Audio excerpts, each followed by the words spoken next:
Yeah, baby, the one and only Starsoldier1 back here again, and ready to talk about the awesomeness that is, Sonic the Hedgehog here. He's still going strong after 25 years. Yeah, here in 2016, sort of I'm predating myself and all, but I don't know when you're going to watch the video, but anyways, yeah, back on topic here. Sonic the Hedgehog.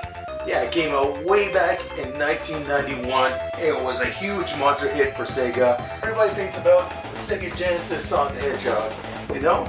Because Sega's always re-releasing Sonic the Hedgehog, where it be on these, old plug-and-plays, where it's on, like, virtual consoles and all that. You can still get the original Sonic the Hedgehog that made Sega a household name quite easily on any platform you can possibly imagine. But what about the Sega Master System version? Yeah, if you looked at the title, this isn't going to be about, the Sega Genesis one. No, it's also the 25th anniversary of the Sega Master System version. Now this one came out a little bit later, and it's actually the final release on the Sega Master System console. I think this came out a few months after the Sega Genesis release, and they said, hey, why don't we move this over to Master System 2? Some people still have it. So if you want to get the rare US one, you just have to look on the back, and if it has a little, UPC code or something on it, has a little sticker, hey, you got the rare US edition. If you don't, you got the very common European release. But anyways, how is the actual game? Is this really just a half-baked port of a 16-bit classic shrunken down into 8 bits? Or is this an underrated gem that might give the 16-bit counterpart a run for its money? Let's go check it out.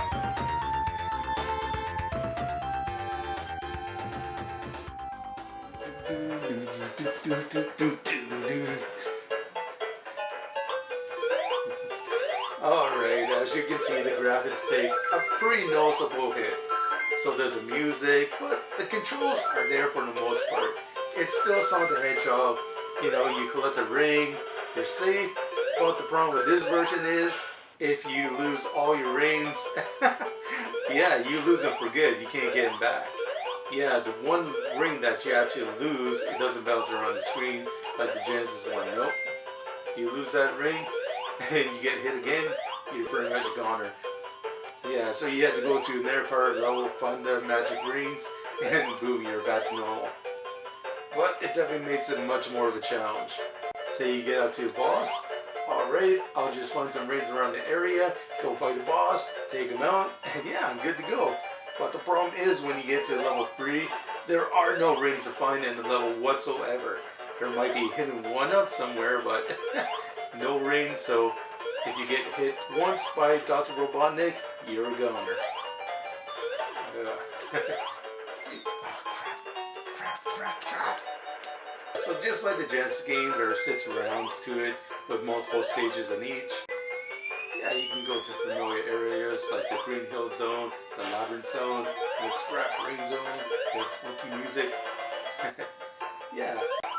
But there's also 3 new stages in here to replace on the other ones.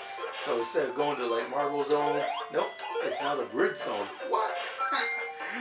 But it's a nice cool change. Yeah, you have some levels that might scroll forward.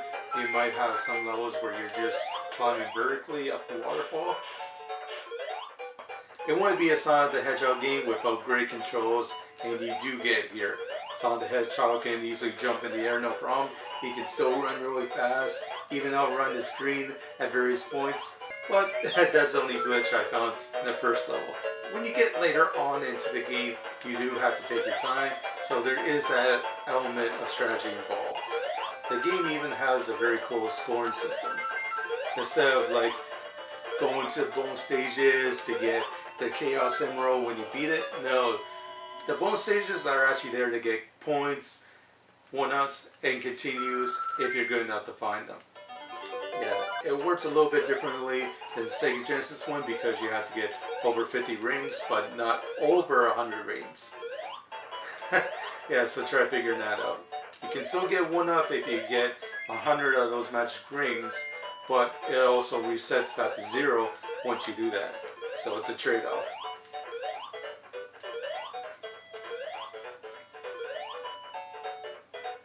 also like the scoring system here in the Master System variant. And one of my few claims to fame is being, the Twin Galaxies Sonic the Hedgehog World Champion. Got in the Guinness Book of World Records for Sonic the Hedgehog 2. Yeah, the original Sonic the Hedgehog still has a very cool scoring system.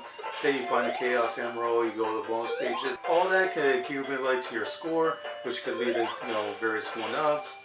And at the end, it tallies up how well you did in the game, gives you a grand total, and yeah, it gives you a nice score at the end. It doesn't save anything, sadly, but it's still there. And hey, if you just got a video camera, want to submit the score to Twin Galaxies, you can easily do that, like I did. Yeah, so how do you get the Chaos Emeralds if you can't go to the bonus stages? Well, you have to find them in various points of different levels. Yeah, Sonic the Hedgehog actually encourages exploration. Find all the secrets, seeing if you can look at every nook or cranny, and see if you can find the Chaos Emeralds scattered throughout the stages. There's only 6 to collect, but man, it could be worth it.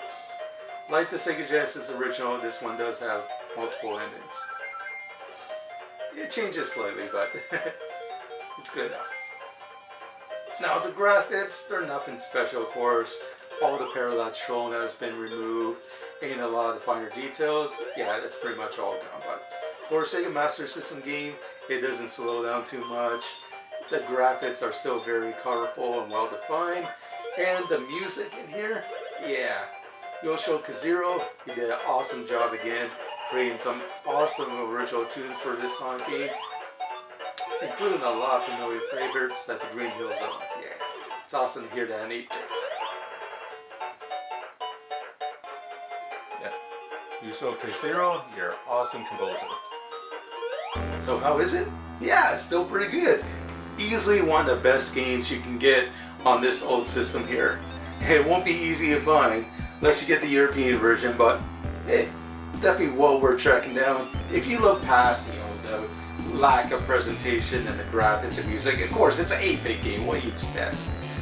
But gameplay wise, it's all here. In many ways, you might have more fun with this version than the Genesis one, because yeah, some of the stages in here are a bit more cerebral, where you have to really carefully navigate yourself through each particular stage. You still have the drown areas and the labyrinth zone you gotta worry about, and you gotta carefully weave yourself through the maze and the scrap brain area, or you gotta time your jumps perfectly in the jungle zone.